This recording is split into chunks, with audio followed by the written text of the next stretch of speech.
ആത്മഹത്യകൾ പെരുകി വരുന്ന ഒരു കാലം തന്നെയാണ് ഇപ്പോൾ നമ്മൾ കടന്നു പോകുന്നത്. വളരെയധികം വിഷമത്തോടെ തന്നെ വാർത്തയെല്ലാം പുറത്തു വരുമ്പോഴും ഇപ്പോൾ കല്ലേക്കാട് വ്യാസ വിദ്യാപീഠത്തിലെ ഹോസ്റ്റലിൽ +1 വിദ്യാർത്ഥിനിയെ തൂങ്ങി മരിച്ച നിലയിൽ കണ്ടെത്തിയ സംഭവമാണ് ഞെട്ടിക്കുന്നത്. ഒറ്റപ്പാലം വരോട് സ്വദേശി രുദ്ര രാജേഷാണ് ഹോസ്റ്റലിനുള്ളിൽ തൂങ്ങി മരിച്ചത്. എന്തായിരുന്നു രുദ്രയുടെ പ്രശ്നമെന്ന് ഇപ്പോഴും വീട്ടുകാർ അടക്കം അന്വേഷിക്കുകയാണ് എന്ന് പറയാം. പ്രേക്ഷകർക്ക് എല്ലാവർക്കും ഈ വാർത്ത കേട്ടപ്പോൾ ഒരു അസ്വാഭാവികത തോന്നിയിരുന്നു. എല്ലാവർക്കും ആദ്യം മുതലേ വേദന തോന്നിയിരുന്നു. കഴിഞ്ഞ ആഴ്ച 2 പെൺകുട്ടികൾ ഹോസ്റ്റലിൽ മരിച്ചിരുന്നു. ആ പെൺകുട്ടി മരിക്കുന്നതിന് മണിക്കൂറുകൾക്ക് മുൻപ് വീട്ടുകാരോട് തനിക്ക് ഇവിടെ നിൽക്കണ്ട എന്നും തനിക്ക് ജയിലിലെ പീഡനമാണ് ഇവിടെ നിന്ന് ലഭിക്കുന്നതെന്നും പറഞ്ഞിരുന്നു. അതേ തുടർന്ന് തന്നെ പല രീതിയിൽ ആ കുട്ടി മാനസികമായി പല കാര്യങ്ങൾക്കും അടിമപ്പെട്ടിരുന്നുവെന്നും അതുപോലെ തന്നെ മാനസികമായ ശല്യം കാരണമാണ് ആ കുട്ടികൾ ആത്മഹത്യ ചെയ്തതെന്നും വെളിയിൽ വന്നു. ഇപ്പോഴിതാ അതിന് പിന്നാലെ തന്നെ മറ്റൊരു കുട്ടി കൂടി ഹോസ്റ്റലിലെ പീഡനം കാരണമാണ് ആത്മഹത്യ ചെയ്തതെന്നാണ് പറയുന്നത്. സീനിയർ വിദ്യാർത്ഥികൾ പലപ്പോഴായി മർദ്ദിച്ചിരുന്നുവെന്നും പലപ്പോഴായി ഉപദ്രവിച്ചിരുന്നുവെന്നുമാണ് പറയുന്നത്. ഹോസ്റ്റൽ വാർഡനും ഹോസ്റ്റൽ അധികൃതരും അറിഞ്ഞുകൊണ്ടാണ് ഇത് സംഭവിച്ചതെന്നും പറയുന്നു.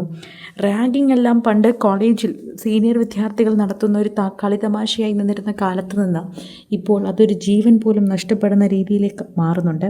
പല സ്കൂളുകളിലും പല കോളേജുകളിലും ആൻറ്റി റാഗിംഗ് സെല്ലുകളുണ്ട്.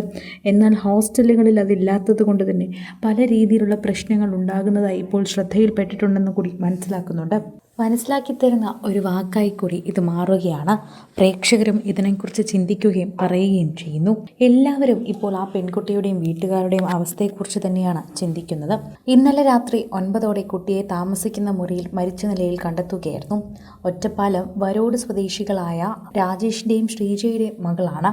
അതേസമയം കുട്ടിയുടെ മരണവുമായി ബന്ധപ്പെട്ട് സ്കൂളിനെതിരെ ആരോപണവുമായി രംഗത്ത് വന്നിരിക്കുകയാണ് കുടുംബം. മകൾ മരിച്ചത് സീനിയർ വിദ്യാർത്ഥികളുടെ റാഗിംഗ് മൂലമാണെന്ന് തന്നെ അച്ഛൻ രാജേഷ് ആരോപിക്കുന്നുണ്ട്. അദ്ദേഹം വീഡിയോ എത്തി സോഷ്യൽ മീഡിയയിൽ അത് പങ്കുവയ്ക്കുകയും ചെയ്തിട്ടുണ്ടായിരുന്നു. ഇതിനെക്കുറിച്ചാണ് കൂടുതലും വാർത്ത പുറത്തു വരുന്നതെന്ന് പറയാം. ഒറ്റപ്പാലം വരോട് സ്വദേശികൾ തന്നെയാണ് ഇതിനെക്കുറിച്ച് സംസാരിക്കുന്നത്.